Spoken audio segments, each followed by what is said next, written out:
عقل مندوں کے لیے ایک زبردست مثال. ہم تربوز خریدتے ہیں، واٹر میلن. مثال کے طور پہ 5 کلو کا ایک تربوز ہم نے خریدا، اور جب اسے کھانے لگتے ہیں تو پہلے اس کا چھلکا اتارتے ہیں نا. 5 کلو میں سے کم از کم 1 کلو کا تو چھلکا نکل جاتا ہو، یعنی آلموسٹ 20%، 20% تو کم ہو جاتا ہے.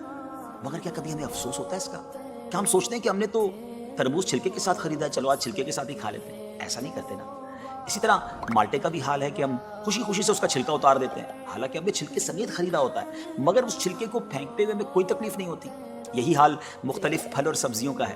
اچھا، ہم چکن بھی تو خریدتے ہیں، زندہ ثابت، اسی کو تولتے ہیں، تلواتے ہیں، پیسے دیتے ہیں، مگر جب کھانے کی باری آتی ہے، پکانے کی باری آتی ہے، تو اس کے بال، اس کی خال، اس کی آلائشیں نکل جاتی ہیں، تو ویٹ تو کم ہو جاتا ہے، مگر کبھی اس پر دکھ ہوتا ہے نہیں نا. تو پھر 40,000 میں سے 1,000 دینے پر، 1,00,000 میں سے صرف 2,500 دینے پر ہمیں کیوں بہت تکلیف ہوتی ہے؟ حالانکہ یہ صرف 2.5% تو بنتا ہے، یعنی 100 روپے میں سے صرف 2.5 روپے. یہ تربوز، کیلے، آم اور مالٹے کے چھلکے اور گٹلی سے تو بہت کم ہے نا.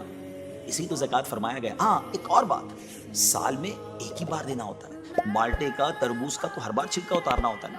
یہ 100 روپے میں سے 2.5 روپے یا 1,00,000 میں سے 2,500 روپے سال میں ایک ہی بار دینا ہوتا ہے، اور اسی کو زکوٰۃ کہا.